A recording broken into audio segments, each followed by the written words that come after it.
Hello အားလုံးမင်္ဂလာပါ Mr. BC1 Gaming YouTube Channel ကနေမိတ်ဆွေတငယ်ကျွန်တော်အားလုံးကိုပြန်လည်ကြိုဆိုလိုက်ပါရစေ။ဟုတ်ကဲ့ဒီတစ်ခေါက်ဗီဒီယိုလေးကတော့ကျွန်တော်တို့ PUBG Mobile မှာ Open Sesame Ready Achievement လေးရှိရပေါ့နော်။ဒီ Achievement လေးကမိတ်ဆွေတငယ်ကျွန်တော်အနေနဲ့ဘယ်လိုမျိုးအလွယ်ကူရိုးရှင်းဆုံးနည်းလမ်းနဲ့ဒီ Achievement လေးအားလုံးကိုပြီးမြောက်အောင်လုပ်ရမလဲဆိုတာကျွန်တော်ရဲ့ယခုဗီဒီယိုမှာအသေးစိတ်ရှင်းပြပေးမှာဖြစ်ပါတယ်။ဒီ Open Sesame Achievement ဆိုတဲ့ Achievement လေးကိုပြီးဆုံးသွားတဲ့တပြိုင်တည်းဒီ Achievement Point တွေတော့100ကျော်ရရှိမယ်ပြီးရင်တော့ Premium Create တော့၄ခုလည်းလုံးဝတော့ free ရရှိမယ်ပေါ့ဗျာဒီလိုကြောင့်မစိုးလို့တော့ပြောရမယ်ပေါ့နော်။ကဲဒါဆိုတော့နောက်နဲ့တူဒီ Achievement လေးလုပ်လိုက်ရအောင်ပေါ့နော်။မိတ်ဆွေတကယ်ကျွန်တော် profile နဲ့ဝင်လိုက်ပါပြီးတော့ achievement လေးတွေဝင်လိုက်ပေါ့နော်ပြီးရင်တော့လူပုံစံပြထားတဲ့ဒီ achievement လေးတွေဝင်လိုက်ပါပြီးရင်တော့ဒီမှာ open sesame ဆိုတဲ့ achievement လေးကိုတွေ့ရမယ်ပေါ့ဗျာဒီ achievement လေးထဲမှာမိတ်ဆွေတကယ်ကျွန်တော်ဘယ်လိုမျိုး mission တွေလုပ်ရမလဲဆိုတော့အဓိကအနေနဲ့ကတော့ကျွန်တော်တို့ RP mission တွေကိုလုပ်ရမယ်ပေါ့နော် RP mission တွေမှာကျွန်တော်တို့အနေနဲ့ non RP mission တွေကိုလုပ်ရမယ် non RP mission ဆိုတော့လုပ်ရမယ်ဆို RP cap သုံးလို့မရတဲ့ RP mission တွေကိုပြောတာဖြစ်ပါတယ်အဓိကအနေနဲ့ဗျာကျွန်တော်တို့အနေနဲ့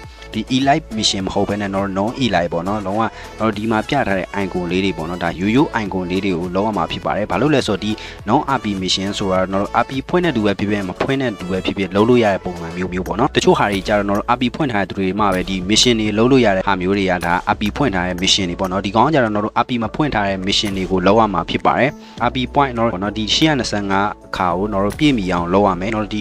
825 RP point ကိုမရရအောင်စုဆောင်းမယ်ပေါ့နော်စုဆောင်းလိုက်တဲ့တပြိုင်ဒီလိုမျိုးစုဆောင်းရတဲ့အချိန်ရေအတွက်ပေါ်မူတည်ပြီးဒီ achievement တွေရတယ်တော့ပြီးဆုံးမှာဖြစ်ပါတယ်အဓိကအနေနဲ့ဗျာမိတ်ဆွေတင်ငယ်ကျွန်တော်နေလဲဒီ non RP mission ပေါ့နော်ဒီ non RP mission ကိုတော့825 point ကိုရအောင်စုဆောင်းအောင်မယ်ဒါမျိုးကိုကျွန်တော်အနေနဲ့အချိန်100ပြီးမြောက်အောင်လုပ်ရမယ်ပေါ့နော်အချိန်100ဆိုတာလဲဒါတော်လေးတော့များတဲ့အနေထားဖြစ်တယ်ပေါ့နော်မိတ်ဆွေတင်ငယ်ကျွန်တော်နေနဲ့ RP ဖွင့်တဲ့အခါမှာတော့အနေနဲ့ RP 50ကိုရောက်ရှိသွားအောင်လုပ်လိုက်ပါလုပ်ပြီးတော့825 RP point ကိုထပ်စုရမယ်ပေါ့နော်အခုဆိုတော့ RP point 100ဖြစ်သွားပြီဆိုရင်ဒီ RP point တော့100ကိုပြည့်အောင်လုပ်ရမယ်ပေါ့နော် RP 100ပြည့်အောင်လုပ်ရမယ်100ပြည့်ပြီးသွားတဲ့တပြိုင်တည်းဒီနောက်ထပ် RP point တော့825ကိုထပ်စုရမယ်ပေါ့နော်တကယ်လို့825ပြည့်ပြီးသွားလို့နောက်ထပ်825ကြီးထပ်ရရဲဆိုတော့သူကအချိန်ယူရက်တွေပေါင်းသွားမှာဖြစ်ပါတယ်ဒီတစ်ခေါက်တော့ season မှာတော့ RP က100ထိပါဝင်လာတဲ့အတွက်ကြောင့်မို့ RP point တွေလည်းအများကြီးစုလို့ရမယ်ပြီးတော့ဒီ open sesame ဆိုတဲ့ achievement ကိုလည်းအလွယ်ကူဆုံးနဲ့အမြန်ဆုံးပြီးနိုင်တယ်ပေါ့နော်ဘာလို့လဲဆိုတော့ဒီတစ်ခေါက်မှာတော့အနေနဲ့ RP point က RP 100ထိပါတဲ့အတွက်ကြောင့်မို့ RP point တွေလည်းအများကြီးရမယ်ဒီအတွက်ကြောင့်ဒီ open sesame ဆိုတဲ့ achievement လေးမှာလည်းတော့ RP point တွေအများကြီးရရှိမှာဖြစ်ပါတယ်အဓိကအနေနဲ့မိတ်ဆွေတကယ်ကျွန်တော်အနေနဲ့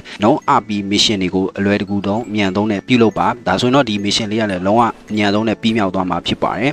ဟုတ်ကဲ့ပါဒါဆိုတော့မိတ်ဆွေတကယ်ကျွန်တော်အနေနဲ့ဒီ open sesame ဆိုတဲ့ဒီ achievement mission လေးကိုအလွယ်ကူဆုံးရွေးရှင်းဆုံးနည်းလမ်းနဲ့ကျွန်တော်ရှင်းပြပေးလိုက်တာကိုအားလုံးနားလည်ကြမယ်လို့မျှော်လင့်ပါတယ်ဟုတ်ကဲ့ပါယခုဗီဒီယိုလေးကတော့ဒီလောက်ပါပဲเนาะမိတ်ဆွေတကယ်ကျွန်တော်အနေနဲ့ဒီ open sesame ဆိုတဲ့ achievement လေးကတော့ပြီးစီးပြီလားမပြီးစီးဘူးလားဆိုတော့ကျွန်တော်ရဲ့ယခုဗီဒီယိုမှာပြောကြားနိုင်ပါတယ်ဟုတ်ကဲ့ပါဒီဗီဒီယိုလေးကတော့ဒီလောက်ပါပဲเนาะဒီဗီဒီယိုလေးကိုကြိုက်နေတတ်တယ်ဆိုရင်မိတ်ဆွေတကယ်ကျွန်တော်အနေနဲ့ like and subscribe ပြုလုပ်နိုင်ပါတယ်ကြည့်ရှုအားပေးကြတဲ့မိတ်ဆွေတကယ်ကျွန်တော်ဒုတိယချိန်တရားကိုကျေးဇူးတင်ပါတယ်နောက်ဗီဒီယိုမှာပြန်တွေ့ကြမယ်เนาะကဲအားလုံးပဲ bye bye